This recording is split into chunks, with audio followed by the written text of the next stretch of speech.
find the derivative at 0 of this piecewise function, which changes its behavior at 0. This is immediately a cue that we would like to check for the derivative from above and from below. The reason for this is that we have two different definitions of the function and we need to make sure they agree.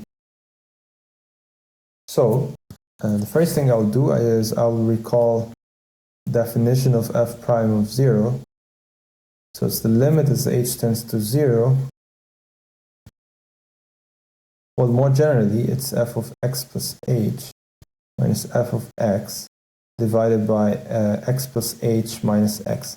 So the x's cancel out and you have h. Now our x is equal to 0.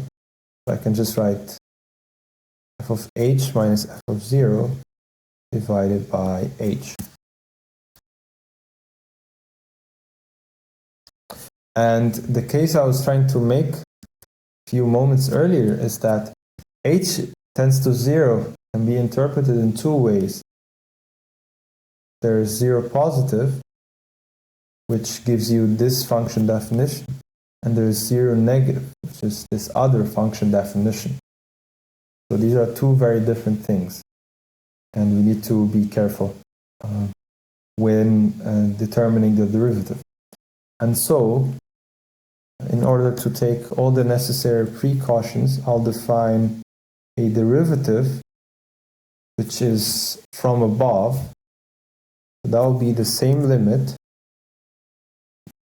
but it will be from above, meaning h tends to 0 positive. And I can repeat similarly the same process for h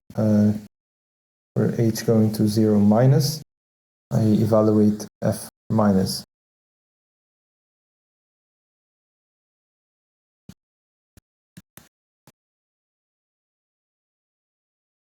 Yeah, coloring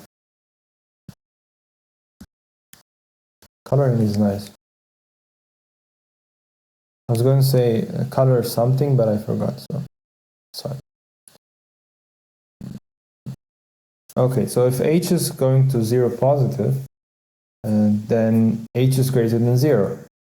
And if h is greater than 0, then f of 0, well, f of h is equal to 0, because it's greater than 0.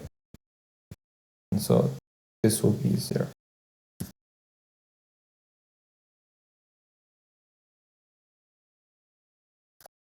Now, same thing here. F of 0 will be 0, because it's greater than or equal to 0. The function is equal to 0 at this point.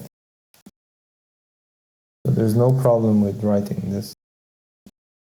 Now, as for f of h itself, h is greater than 0, then we seek for this definition. So we get 0 over h, which is 0. Therefore, the limit is equal to 0. Now we repeat the same process here.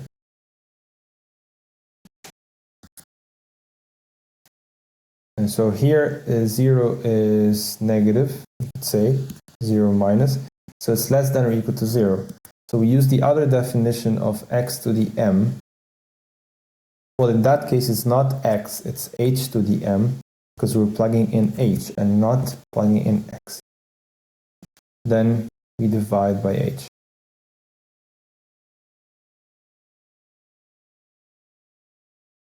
Then in that case, we get h to the m minus 1, which is equal to 0. Because if you just plug in 0 here, it's totally fine. 0 to the power of anything is equal to 0, more or less. Okay, then they actually agree. The two derivatives agree. Then finally, I can say, okay, I can define a rate of change or a derivative at this point 0, and I will give it the value 0. And there are no problems with that, because the rate of change from above is the same rate of change as from below. Then that is the value for the expression.